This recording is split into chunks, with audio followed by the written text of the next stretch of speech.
그러면 이 신고 의무 이제 정확하게 기억해 두시는데, 외국인이 국내 부동산 등을요, 계약을 원인으로 취득하는 거예요. 그러면 소유권 취득 계약이라는 얘기죠.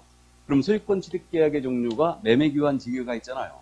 자, 그런데 외국인이 국내 토지, 건물, 분양권, 입주권에 대하여 매매를 원인으로 취득하는 겁니다.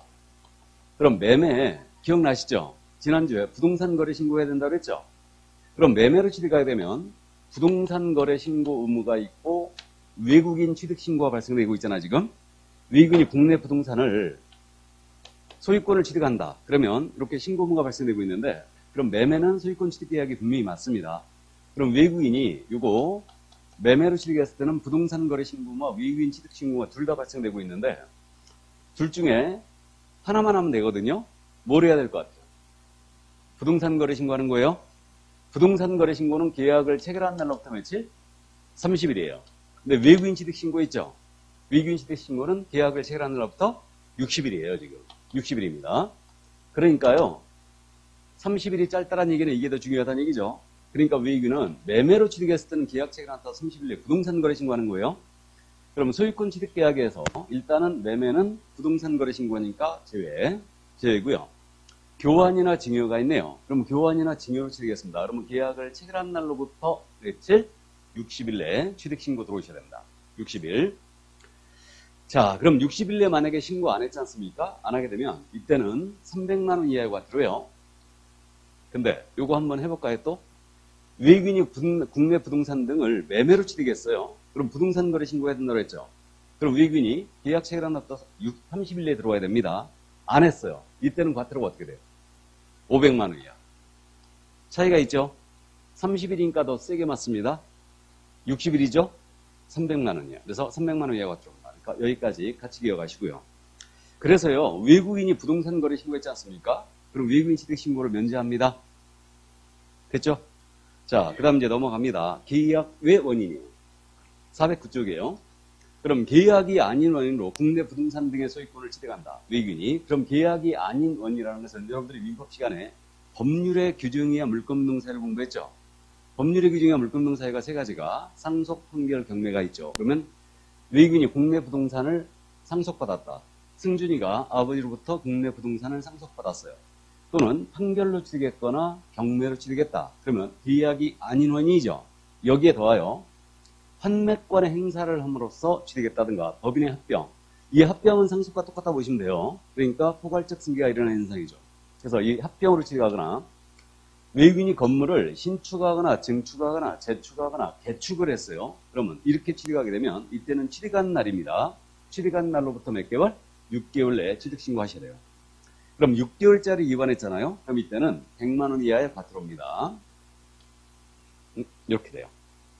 그러면 이때 계약 체결일로부터 60일이죠. 그럼 이제 60일 6개월짜리를 기억하고 계신 분은 기준점을 잘 봐두세요. 계약 원인 취득은 계약을 체결한 날로부터 60일입니다. 그래서 증여는 반드시 계약이라는 걸 기억해 두시고, 그 다음에 계약이 아닌 원인이요. 그러면 상속으로 취득했다. 그럼 취득한 날로부터 6개월이죠, 이거. 그럼 상속은 취득 시점이 언제예요? 사망시 또는 상속 개시일이죠. 이렇게 되고요. 판결은 판결 확정일이겠죠. 경매는 취득 시점이 언제예요? 대구 만납시죠. 그러니까 이게 소유권 이전 등기를 한 날로부터 6개월 내 취득 신고를 해야 된다. 좀 틀렸죠? 그러니까 주로 숫자를 바꿔내는데 기준점을 바꿔내면 굉장히 어려운 지문이 되는 거예요. 그러니까 정확하게 이제 우리가 문제 연습을 하면서 이 부분을 짚어나갈 거예요. 자, 그래서 계약 외 취득은 취득한 날로부터 6개월 내에 취득 신고하고 이를 위반했을 때는 100만 원 이하의 과태료다. 자, 그리고 이제 외국인으로 국적이 바뀌었어요. 그러면 국내 부동산 등을 계속 보유고자 한다. 그럼 계속 보유 신고하셔야 돼요. 외국인은. 그리고 외국인으로 변경된 날로부터 몇 개월? 6개월이에요. 6개월 내에 계속 보유 신고 들어야 되고 6개월짜리 위반했잖아요. 100만 원 이하의 과태료죠.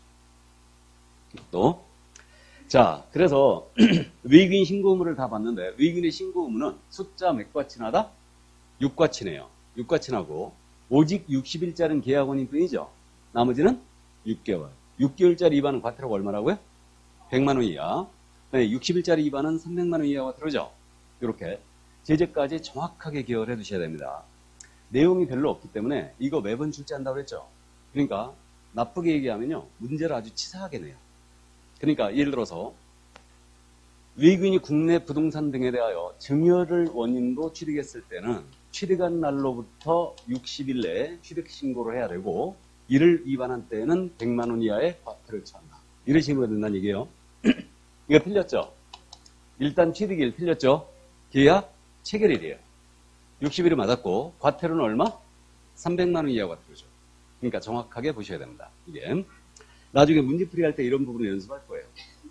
자, 그럼 이제 허가 제도를 보겠습니다. 외국인은 국내 부동산 등을 이제 취득할 때는 일단은 신고나 허가 의무가 있다고 했는데 허가 대상 지역이 있어요. 일정 지역의 토지를 취득할 때는 허가를 받아야 된다. 그래서 이제 허가 대상 토지가 있는데 410쪽으로 넘어가면 맨 위에 박스 처리가 되어 있습니다. 그럼 허가의 관할은 물론 신고의 관할도 마찬가지인데 당연히 신고관청입니다. 그래서 부동산 소지 관할 시군 구청장이 관할이 되고 있는데 허가 대상 토지가 그 네 군데 암기해야 되거든요. 군사기지 및 군사시설 보호법에 따른 군사기지 및 군사시설 보호구역. 자, 그럼 군사기지 및 군사시설 보호구역에 밑줄 긋고 군의 동그라미죠. 군. 그 밖에 국방 목적으로의 외국인 등의 토지 취득 특별히 제한할 필요가 있는 지역으로서 대통령령으로 정하는 지역, 국방 목적상 필요한 섬지역으로서 국토부 장관이 국방부 장관 관계 중앙행정기관과 협의하여 고시한 지역이 있습니다. 그래서 섬지역도 지금 묶어놨거든요. 국방상 요충지. 그래가지고 백령도, 연평도, 독도 다 묶여 있습니다. 그래서 이 지역도 이제 허가 대상 토지가 되고 있어요. 그래서 군사기지 및 군사시설 보호법상 군사기지 및 군사시설 보호구역. 그래서 군의 동그라미입니다. 군.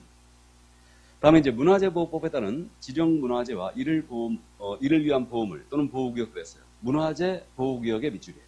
문화재 보호구역. 그리고 문자의 동그라미죠. 문.